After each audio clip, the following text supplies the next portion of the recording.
additional moves once you reach Chapter 5.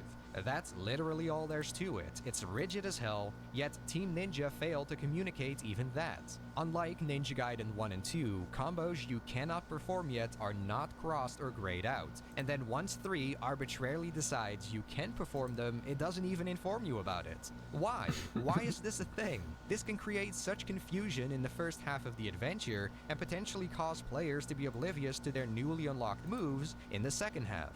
Really, I don't think anybody would debate against vanilla NG2's upgrade system being superior in every way. It started you with a smaller list of combos for each weapon you could get accustomed to before you optionally decided to invest in expanding them, and skillful play was rewarded with more essence and thus the privilege of leveling up your gear sooner. It was easy to grasp and offered a decent amount of freedom and choice. What 3's done manages to invert these two qualities. I think that deserves a round of applause. I'd be remiss not to mention the game did receive 2 DLC weapons a month or so after its release, the Falcon's Talons and Eclipse Scythe, but if we're generous and factor them in, that's only 2 extra weapons which are recycled from the second title to boot. Eating good, we still ain't. Between the Falcon's Talons and Eclipse Scythe, I think the former is also vastly outclassed by the latter now, which is gonna make sense in a bit. So Ninja Gaiden 3 decided to remove Essence, and by extension the old ultimate techniques are no more.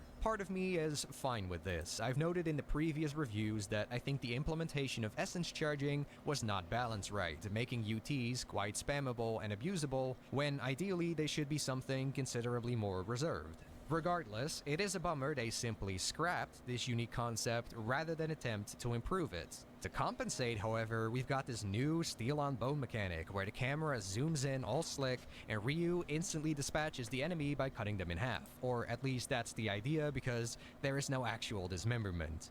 This takedown can then be chained onto other foes if the next slash of your weapon manages to connect, and so that's essentially the new dominant strategy for getting rid of enemies the most efficiently.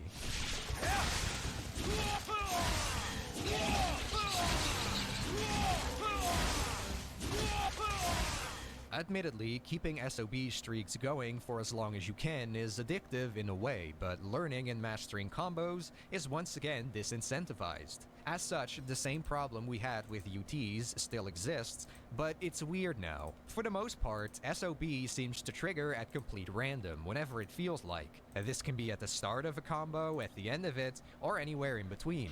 You can imagine it's initially puzzling and also inherently lame when these critical attacks happen without much rhyme or reason. When I played on hard, there were a few sections where I kept dying because SOB wasn't keen on popping off. I get the impression the odds are decreased compared to normal, but then I'd get lucky and have it do so a handful of times, and suddenly I got through with plenty of health remaining. Self-explanatory, that's dumb. However, after doing some research, it turns out there is actually a reliable method to activate SOB. Sliding into an injured enemy and catching them in the air with a heavy attack. And this is not explained at all though, and if that was done to prevent players from spamming SOB, maybe don't create such an overpowered mechanic that you have to withhold information about how to purposefully take advantage of it. Now, to tie this back into the earlier point about the Falcon's Talons being outclassed, you can only chain SOBs with this weapon when the first SOB triggers randomly. If you slide into an enemy to deliberately trigger it, for whatever reason you cannot chain into another SOB. It's an incredibly bizarre exception. By contrast, you can chain SOBs from a slide trigger with the Eclipse Scythe, and since Ryu swings this hunk of a unit so widely and the second swing even counts, you're given a huge range to hit the next foe and continue. Heck, this range arguably makes the Eclipse Scythe better than the Dragon Sword even. All things considered then, I like essence charging in the old ultimate techniques more because you at least had full agency over whether or not and how frequently you used it. You don't with SOB, and it's really annoying when it disrupts combos against your will. Frankly, it's all too apparent that weapon variety and combos were no longer of interest to the designers in the slightest. You see, SOB alone wasn't enough because the ultimate technique has also been retooled into something else. Here, it's become this special attack that sees Ryu teleporting across the arena on a killing spree, and it's always guaranteed to take down the same amount of enemies depending on how far your weapon is upgraded.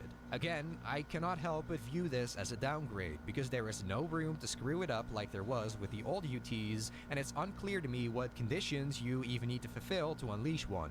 A red glow on your weapon indicates the ability to do so, and I'm assuming it's related to how many enemies you've defeated, but sometimes it takes forever, while other times you'll get the red glow immediately again after Ryu's just finished a UT. It's all over the map. Lastly, Nimpo returns, and this is the worst iteration of it yet, since there's only one variant, and it's a cinematic screen nuke that goes on too long and gets repetitive fast. The spell isn't ammunition-based anymore either. Instead, you build up this key gauge for it, which I'm not necessarily against. It gives you a mini-goal to fight toward, which works surprisingly well considering activating Nimpo is also the only way to heal yourself besides owl saves. However, much like a red glow for a UT, the rules behind how this gauge fills come across as random and arbitrary. Mix all the above together and the combat can border on button mashing, where flashy finishers and spectacle have taken total precedence over complexity and substance. Call it an exaggeration, but I'd say the game isn't far off from playing itself on normal. Granted, the heat is cranked up considerably on hard and I died way more, but with the removal of restorative items and limited combat options, not to mention Steel on Bone being the unpredictable beast that it is, it's not as fun or satisfying of a challenge as you might hope. And that's where my main grievance lies. Not so much the difficulty or lack thereof, but the criminal watering down of mechanics. Sincerely, I dislike being so negative, but I'm struggling to bring up truly redeeming aspects about Ninja Gaiden 3. If it means anything, I suppose, purely on its own merits, it isn't terrible. It's a functional video game, and at a base it's level, a functional it's video the same game. tight controls I would and hope quality so. of animation as its predecessors. That counts for something. I mean, plus, when you're that in the counts mood for a something. mindless power The trip, bar I is in don't think hell. this is the worst thing in the world my to play in God. short bursts. It's a In spite of functional that, video when the game. third entry in the series is almost good enough for universally me. a step down and brings nothing new that's worthwhile to the table, it's no wonder this one is widely panned as the black sheep. Team Ninja or Koei Tecmo or whoever is to blame went in a tone-deaf direction to chase trends and cater to a broader audience, but unfortunately failed to attract that audience and alienated already existing fans. So, after the overwhelmingly negative reception rolled in, the Mad Lads set out to salvage as much as they could and aim to please fans with Razor's Edge. Now, one aspect that's obviously changed very little is the story. Rewriting and reproducing all these cutscenes in the span of half a year was simply not in the cards. They did remove those parts where you executed enemies that had surrendered to you, and similarly, the comically edgy opening where Ryu mercilessly stabs somebody to death has also been cut. A good call, I'd say, since the scenes did not contribute to Ryu's character examination in the end, and at least you don't get the impression anymore that the game is pushing some kind of narrative. As such, the morality theme of the story feels even more fruitless, but who cares when it was asked to begin with? Moving on, I don't know what he means by that, but I don't get good vibes from that the sentence. gameplay. With a few exceptions like the escapade through Hayabusa It's Village, pushing a most narrative of the to say walking killing segments people now who allow you to surrender run at is full bad. speed, which is much appreciated, and pushing a since there are narrative. no ill side effects that come from it, shows that this time wasting served no practical purpose in Vanilla 3. The majority of quick time Pushing a events are still narrative to say war present, but crimes all are the wrong. rope and pole climbing is gone in favor of simple bridges connecting the two endpoints, and though the wall scaling stuff remains, the timing is more forgiving now, and if you mash the triggers, Ryu's tempo is up significantly, making these bits less bothersome. Overall, some of this boring nonsense from Vanilla 3 lingers in Razor's Edge, but I think the developers largely did what they could to get rid of it, and it's certainly better. The one exception are the moments the grip of murder consumes Ryu. Now you get warped to some kind of Shadow Realm player pumped full of dark eco form of some kind, arena, and with no new alternative, having their descent for a good chunk of the adventure, had more diverse edge every much when the cheddar every square inch of each area running into and along edges of the map and whatnot to make sure I missed nothing. It's not very organic. A handful of them are hidden a bit better than previous titles, where you have to survive an onslaught of opponents and face off against from the beginning, including on higher difficulties. I think that's a respectable balance, since it incentivizes exploration and prevents newcomers from being overwhelmed by Okay, there's as actually it newer used weapons to in and the ought to update. be. There is slightly more enemy variety in Razor's Edge 2, with That's good. in More a enemy minuscule amount of variety. damage and do that over and over, or monotonous, and I'd consider stellar boss design. It's a fine idea for one boss battle, but not multiple of them. The culmination of all this bullshit is when you're pitted against the whip chicks in Ayane's last chapter.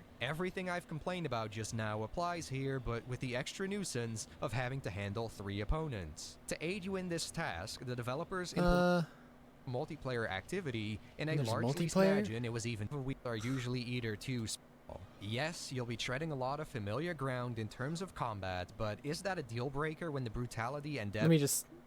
Let me just go to the final thoughts. And that, my friend, I was mainly watching this for the story. I don't need to watch another like 40 minutes of him talking about the pretty much gameplay marks of the end 3. of Ninja Gaiden to this day. Razor's Edge was the last real installment, and that's certainly a bummer. Not to say I'm necessarily surprised the franchise has fallen out of popularity and lies dormant, mind you. When was this made? Last year. Okay, so this was before the remake of 2 was announced this year and then came out this year. This was before the 2D game that was announced and then came out this year, and that was before Ninja Gaiden 4 was announced. Yeah, series isn't dormant anymore. Its 3rd game this year is coming out next month. Like, Again, I think the characters and universe lack. and sure, one of them's a remake and one of them's for the 2D games, not the 3D games, but still the same IP. Strong appeal for one thing, but the first game was also exclusive to the original Xbox for a while. That library just doesn't hold as much cultural and nostalgic significance as the PlayStation 2s or GameCubes, not to mention Team Ninja and Koei Tecmo are both from Japan, where the Xbox brand altogether has never had much presence. Yeah, no. To add on to that, Ninja Gaiden 2's lack of refinement garnered the game its share of critique at the time, and Ninja Gaiden 3 was such a blunder it damaged the IP pretty badly. Razor's Edge might have restored some faith, but by It was the on time it Wii? left the Wii U, a console that itself Wii flopped, U. it was too little too late. Finally, there was that Yaiba spin-off in 2014, What which the was fuck? critically panned and kind of put the nail in the coffin. Since then, Never Team heard of Ninja that. have become most known for the Neo titles, which commercially have been more successful, so for them it makes sense to leave Ninja Gaiden behind. We did see the release of Yeah, the they're not even making the new Ninja Gaiden. They're just like publishing it, I think. I think it's just Platinum Games making it. I could be Ninja wrong. It could be Gaiden both of them making it, but I don't know. Master Collection in 2021, which perhaps was a test to gauge if there's an audience, but Koei Tecmo's marketing was lackluster and it came and went with little fanfare. Who knows what the actual sales numbers are? If I were a betting man, I'd put my money on not so great. The package itself feels a little half-hearted too. The best compliment I can give it is that the ports are of good quality, at least on anything that isn't the Switch, boasting shorter load times, increased resolution the up to Switch 4K too? depending on the platform, and much improved performance across the board. Now, the first game is perfectly fine on Switch, I should say, but the second and third can look rather crusty and struggle to maintain 60 FPS. For those with the option, I would definitely recommend you buy the Master Collection for PC, PS4, or Xbox One instead. Port quality aside, however, the collection is simply 3 individual downloads without any new content. For what it's worth, Sigma 1 and Sigma 2 are based on their Plus variants, which originally... Holy moly! Hold on, I'm blocking the view. Oh my god, some of those outfits he was just scrolling through. Hold on, let me get down here so you can see the goods. Your big ol' collection ears. is simply 3 individual downloads without any new content. For what it's worth, Sigma 1 and Sigma 2 are based on their Plus I'm just examining the game. variants, which Oh my god. Oh my god, dude. Is this allowed on Twitch? originally stem from the PS Vita. Of course, the game That's crazy. I'm back. Don't mind me. I was just moving out of the way games for no didn't reason. I run was very just well on there, so to I suppose it examine the is game. nice to have I think I'm gonna buy this game now. Plus features freed from the shackles of the Vita. These features include new costumes and gear for Sigma 1 that alter Ryu's and Rachel's stats, the Ninja Race mode for Sigma And I bet that almost naked costume has the best stats. I would bet. 2, where you I race would against the bet they clock to would. finish the stage and can I gain would bet extra it would. time by performing combos, and an easier difficulty for the campaign named Hero Mode, where you turn invincible when low on health for both titles. Unfortunately, on the flip side, all the online multiplayer support has been stripped out. Wow. This means you That happened with the re-release of Birth by Sleep as well. Kingdom Hearts Birth by Sleep in the arena modes, you could do them online, where one person would play as Aqua, one is Ven, one is Terra, and you do battles together.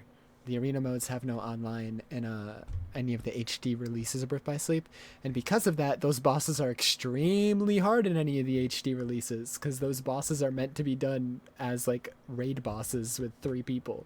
cannot play Sigma 2's tag Check naked missions costume, or the check Ninja jiggle, Trials in check. Razor's Edge with another player, Work and the Clan rings, Battles mode has been cut from Razor's Naked Edge costume, completely. check. I understand Jiggle, this decision check. from a This seems like the game for me. practical standpoint, and the missions and trials are rebalanced for solo play to be fair, but it is disappointing nevertheless that the multiplayer component Well, at least they rebalanced the missions for solo play. I don't think Birth by Sleep did that. the bosses are extremely hard because they were meant to be done with 3 people. can only be experienced on abandoned hardware anymore. Which is why I didn't do most of the like optional arena stuff in Birth by Sleep when I played. I'd happily let that slide though if Ninja Gaiden Black and Vanilla Ninja Gaiden 2 weren't missing The arena stuff is definitely easier with Aqua though, because her cartwheel has so many iframes. from the Master Collection. This is Cartwheel, by cartwheel, far cartwheel. the most glaring omission. Reportedly, Team Ninja couldn't salvage all the source files, a problem we've heard about before from various studios, but fans speculate it could also be due to Koei Tecmo's less than stellar parting with Tomonobu Itagaki.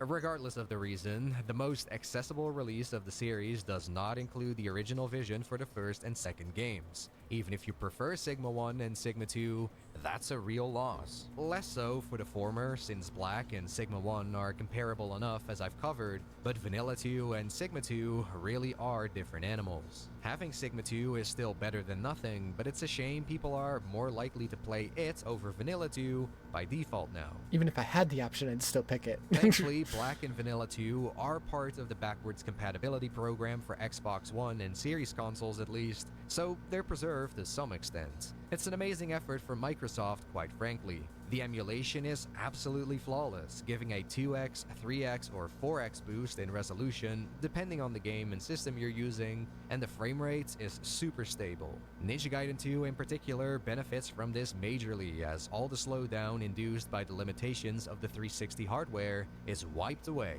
Even the staircase sequence is not enough to cause any hiccups, so in that sense, Xbox BC is pretty transformative. It's the definitive way to enjoy Black and Vanilla 2 without question. All that being said, whether you're wanting to revisit 3D Ninja Gaiden or explore it for the first time, I think it's a worthwhile endeavor if you're into the action genre. The first entry especially... Yeah, maybe someday. Maybe if I like the 4th one enough, I'll go back and play them. If I like the 4th one enough. If I play the 4th one and I'm just like, this is just okay, then... and I have no motivation to play the other 3, then I'm not going to go play the other 3.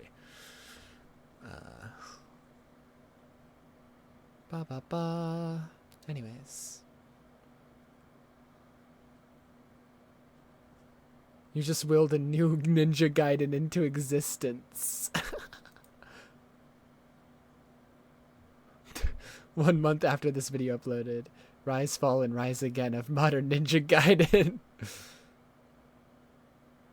It's always 1 or 2 months after a Rise and Fall video.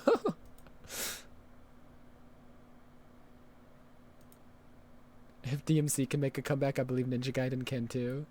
Well, well, it's happening. It's happening next month. Technically, it already has happened, but like in terms of the 3D games, it's happening next month. Hooray! Hooray! Hooray! It was a good video. It was definitely more gameplay focused than I thought it was going to be, but I kind of enjoyed listening to the gameplay aspects of the game. So it's fine. We're chilling. We're chilling. It's fucking midnight? Hello? Huh? What? I hadn't looked at the time in a while. But at the same point, I thought I was about to look at that time and it's gonna be like 11 o'clock. It's midnight? Shit's crazy. even even play it. You know, which is kind of wild. Early access It's is our Max's first birthday. full-featured version of the Wow. game, with a full season of content and a few key new features like combo trials. Oh, they're Early showing some access 2XKO dialogue stuff. and in-season systems like the Battle Pass. 2XKO is the League of Legends fighting game. Has a terrible fucking name. One of the worst game names ever. But apparently the game is really good and is really fun. But it's also, because it's a Riot game, has done the same release that all Riot games do. Where it's a beta that you have to be invited to if you want to play the game. And then like... So, like, most people can't even fucking play the game at the moment. Ugh.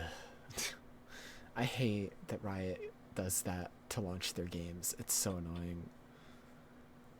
Because, like, it's not like it's a beta, like the Tokon beta, where it's like, okay, the beta's out for a few days, and then we're going to take the beta down, and then the game will launch later on. No, the beta is the launch. It's just you have to be invited to it. And then the game opens up to the public later. So the game is out, but you have to be invited to play it. This is really weird. I hate Riot games. Doing that for a fighting game is insane. Like, it's already insane of them to do that for their other games, but for a fighting game, a very niche genre, you gotta be, like, on crack. We know you've been playing ranked in closed beta. No, I haven't. For you to show us what you have here and see how far you can climb. Every year will be made up of 5 seasons, and each season will come with a new champion and other in-game content.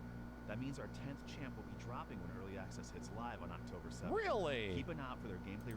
Wait, did he say champion? Like, without an S? So, like, one character per season? Organizations. With that, we're excited to announce that we'll be sponsoring 22. No, 5 champs a year. Okay, never mind. 2025. We're calling this the first impact. I muted as soon as he elaborated. My bad. My bad. Prize for winning as a duo. So find a friend. Here, let me... and really show us what Oh, you can do. wrong one. I was gonna Give you a list end. of all 22 Yeah. I just clicked every fucking screen except the one I wanted. I'm just gonna end because it's fucking midnight. This is the longest stream I've done in a while. I haven't done a long stream in a bit. I've usually been ending around like 8 to 9 or 10. Fun time. Yes. Tomorrow? I don't know.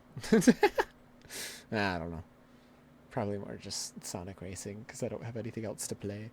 Maybe if I can afford it and I can reasonably convince myself that I can beat it within a week, I'll try Silent Hill F when it comes out the 25th.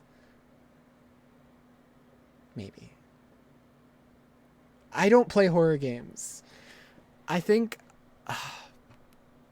I have played horror games, but there's very few I have like beaten.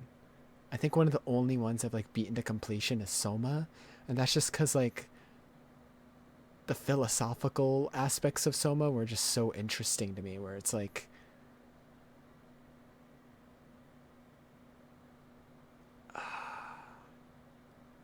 you make so many copies of your own mind throughout Soma and shit, and it's crazy. Wasn't that trailer like really freaky? Like, yeah, it was. Even the trailer was like making me have more heebie-jeebies than like most other horror games. And it's like that's kind of why I want to play it, because I've never played. I don't play horror games. I'm kind of a pussy, so playing a horror game that like even the trailer's already freaking me out, I kind of want to do that. I've never like purposely played a horror game to get scared. The only horror game I've like finished is Soma, and I wasn't playing that to get scared. I was playing that because like the philosophical themes the story deals with is like really interesting. So I don't know. I want to try it. That and Sophie being excited for it. It's like, okay, well, Sophie's excited for this game. Now I want to try it. And so it's like, I've never played a Silent Hill game, so I don't know. Like when the Silent Hill 2 remake, I think, came out a year or two ago, I didn't play it because, oh, I dropped something.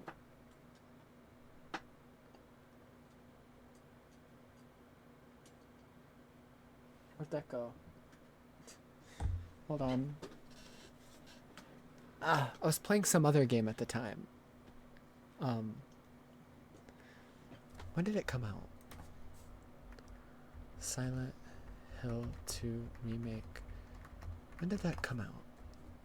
That came out... No, not the original Silent Hill 2. The remake, you idiot. No, the remake. No, the 2024. Okay, yeah, so last year, I was playing Metaphor around the time. Yeah, must have been Metaphor. Which obviously was more important to me. And also I wasn't sure. I'm still not sure. I wasn't sure if like Silent Hill 2 was like a game where you had to play the first one to play it. So that's also another reason why I didn't play the remake. But Silent Hill F seems to be like its own thing. So I do want to play that. That'll be like the first Silent Hill game I ever play. The first horror game I play in years. I genuinely think the last horror game I played was Soma. I'm not good with horror games. I'm really not. At least I wasn't. At least I didn't used to be good with horror games back in high school. But it's been so long, maybe I'll be able to handle them more? I don't know. I struggle playing them alone. I haven't tried in so long, so I don't know. Maybe I'll be able to handle it. I don't know.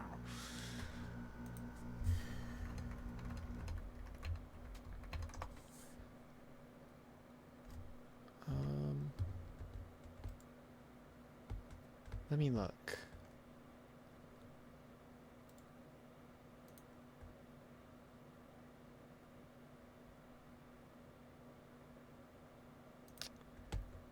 According to an early review, as some of you may have seen,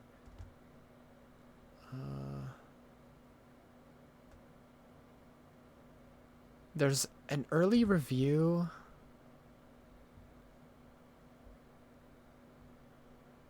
that says it's only 12 hours long. I don't know if that's true, but if it really is that short, it should not be $70.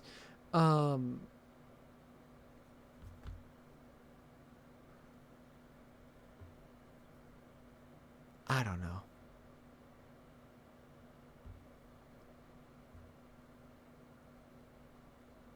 People are saying Silent Hill 2 was also reported to be 12 hours long, but people have gotten way more time out of it.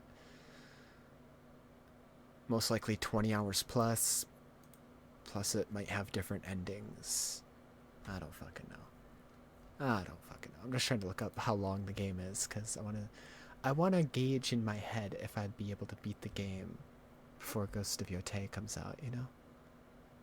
You know? $70 though. Fuck me. If the game really is that short, it should be 50. $70 is crazy, dude. Oh my god, that's gonna take some convincing. I might not even be able to convince myself to buy the game, so I don't know. That it might not even be an issue. It's just like all